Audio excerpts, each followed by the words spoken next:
There is a lot that goes on in your mind. Do I get laser hair removal? Do I really need that? Oh, I really need to respond to that email. Should I try living in the Irish countryside for 6 months and write a book? Or would that be an awfully cold and miserable mistake? Maybe I need to talk to a therapist about the way that I reacted when she said that thing that feels a little bit like abnormal.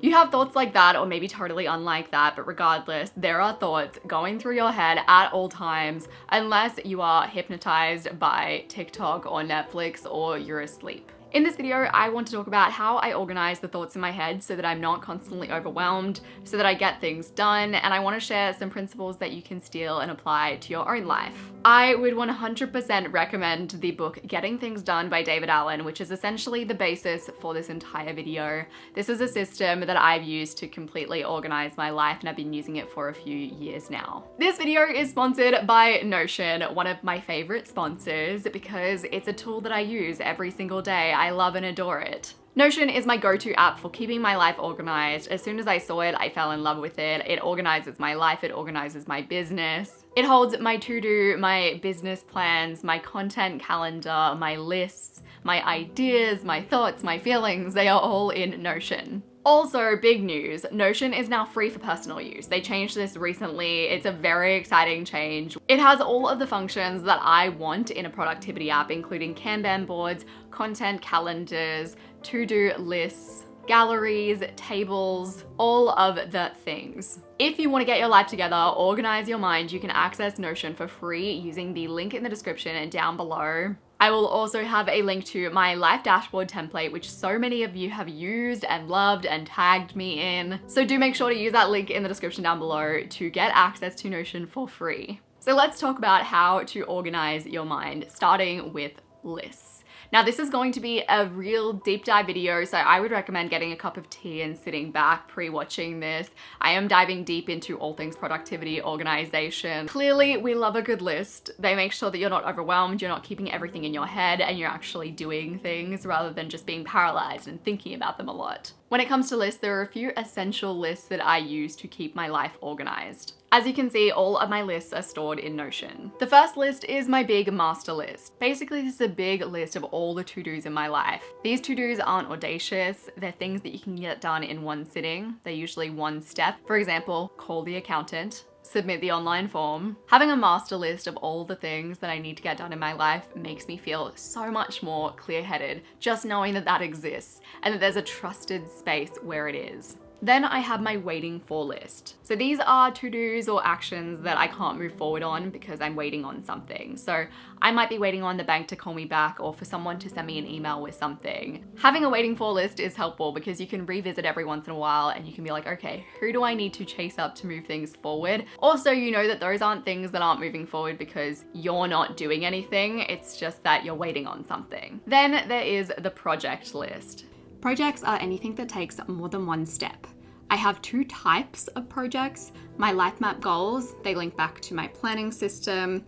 These are the goals that really matter to me, that I'm focusing on every single day. They have proper project plans attached to them and timelines and sub-projects. They're a big deal.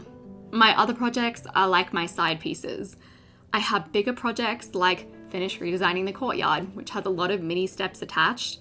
And then way smaller projects like install a reversing camera for my car, which involves little tasks like buying the camera, calling for quotes, booking someone, etc. My projects list is like a trigger list for my big master to-do list that I showed you before.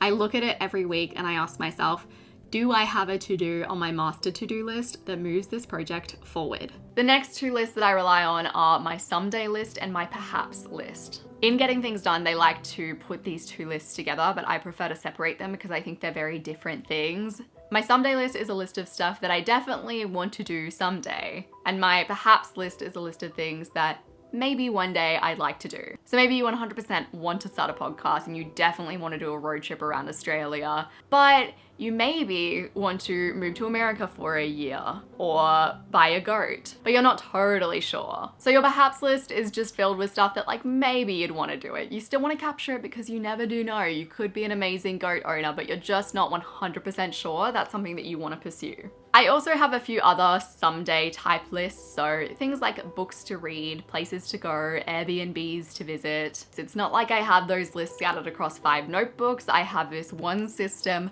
with my lists in it, and I know where to go to find them. So I do store them all in Notion, and that isn't just because Notion is sponsoring this video, it's because I love Notion and it's just what I use.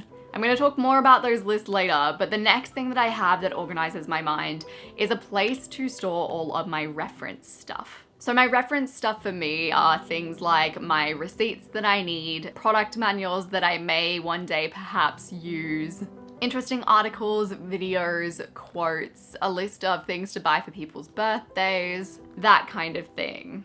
I know I used to be the kind of person that would write these things in whatever notebook I had lying around and never ever be able to find them later. Now having one place as my go-to for all of my reference stuff and having that reasonably organized, not 100%, it's game changing. The next thing that I do to keep my mind organized is having capture tools set up. Really, capturing stuff just means writing stuff down. It's just a fancy way that productivity people talk about writing things down, capturing things. Writing things down on its own isn't the key to anything. It is the start, but getting into the practice of writing things down is going to help you feel so much more mental clarity in your life. So there are lots of things that I would recommend that you capture by writing them down just so that your brain isn't so freaking cluttered. And those things are things that you need to make decisions about, things that need to be done, like emailing your real estate agent about the broken shower head, things that you might maybe eventually want to do, like moving to Spain for a year or buying a bunch of goats, things that you ought to do, like cleaning out the shed. Your capture tools can be your to-do list app, it can be your inbox. I'll talk through those tools later. But the first rule of capture tools is to have as few as you possibly can. The way that David Allen put it is you should have as many capture tools as you need and as few as you can get by with. The next rule is to make them as effortless as possible. So if every time a to-do pops into your head, you need to open your bag with a buckle, you need to pull out your tabbed, divided book, open to the correct tab, just never gonna write anything down. That's way too many steps. So make capturing as easy as you possibly can, as simple as you can. The first capture tool that I have is my physical inbox. In an ideal world, you get most of your stuff through email, but some banks just love sending letters and your dentist just doesn't have a calendar system for some reason and your memory sucks, so you always grab an appointment card. If you don't have a physical inbox, they're really inexpensive, they're really easy to find. I used to think that having an inbox was really unnecessary, but now that I have one, it's a lifesaver. On your desk might not be the best place for your inbox, it is for me, but you might need one on the bench when you walk into the house. That's where your letters go. Maybe in the kitchen is where the papers always pile up. That is the first kind of capture tool that I recommend most people would need. Then you have your digital, or for some people, paper-based capture tools. This is the space where you write out the random to-dos, thoughts, feelings that pop into your head at any point in time. So you want whatever this capture tool is to be pretty accessible wherever you are. For this, I still use Things3 and Google Keep, mainly because as much as I love Notion, it doesn't have a quick capture tool. So quick capture is basically the app opens really, really quickly and you can just type, press OK, and your thought is now stored.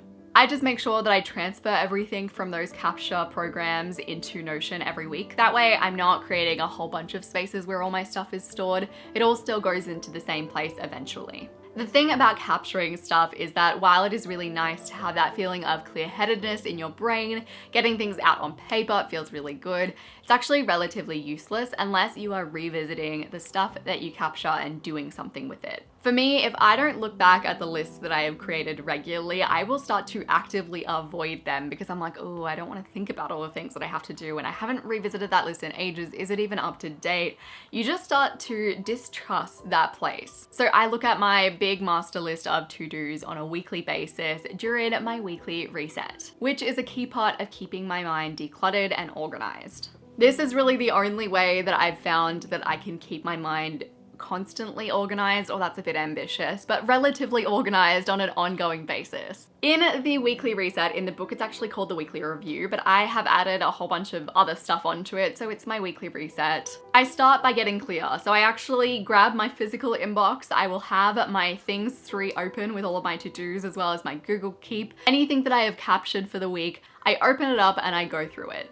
I also brain dump any new things that are on my mind. If I need to, I transfer stuff from things into Notion just so that everything's living in the one home. This is all about just getting clear. All of the stuff that you brain dump during the week, you just want to collate it and make sure that it's sitting in the right places. Then I get current, so I review my master list. I go through each to-do one by one. I tick off the things that I have already achieved so that it's current, it's up to date, it's something I can trust. I also have a look at that projects list and I make sure that I have next actions sitting on my master list that are contributing to those bigger projects. I have actually created a full-on deep dive into my weekly reset, which is why I don't want to go into it too much here. It gets a little detailed, it's a little bit much, so I'm gonna have a link to that video on the screen as well as down below.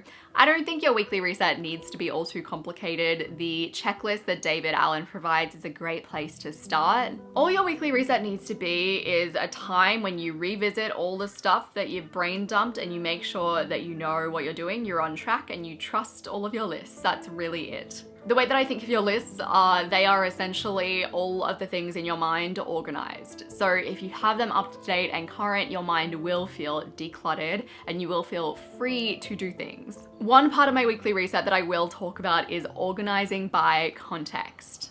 If you've watched this far, bless you, firstly, but also you probably thought about the fact that your master list would be very, very large. Like, it can be long, it can be overwhelming, it can have 50 plus to-dos. There is so much in your brain that you don't realize until you brain dumped it into a master list. Instead of having one long next actions list, break it up by context. So the contexts that I use are calls to make, so calling the doctor, calling the dentist, at home, so cleaning the fridge, cleaning out the shed, errands, so checking the PO box, and to discuss, things like talk to Luke about the weekend away. If you want to get really serious about your to-dos, and this isn't something that I've done, you can also add a time estimate for each to-do on your list. You could also categorize your to-dos by energy level. This isn't something that I've done, but it's something I've seen other people do. One thing I do like to do is mark which to-dos on my master list are the most important, are the most prioritized, because often there's a bunch of stuff on that master list that could sit there for 6 months and it wouldn't actually affect my life whether I got it done or not, but having it on paper is helpful, or rather in Notion. If you got this far in this video, it is quite complex. I talked about a lot of in-depth things when it comes to productivity and organization, so you would probably like my video on my weekly reset where I dive deeper into that, into some of the concepts that I've discussed in this video. I will have that video linked on the screen as well as down below. If you liked the look of how I organize my mind and how I put my lists together, you are going to freaking love Notion. As I said, it's my absolute favorite productivity app. I'm so glad I found it. I'm gonna have a link down below where you can access Notion for free, as well as a link to my life dashboard template, which has helped a lot of people. I appreciate you so very much, and I will see you soon.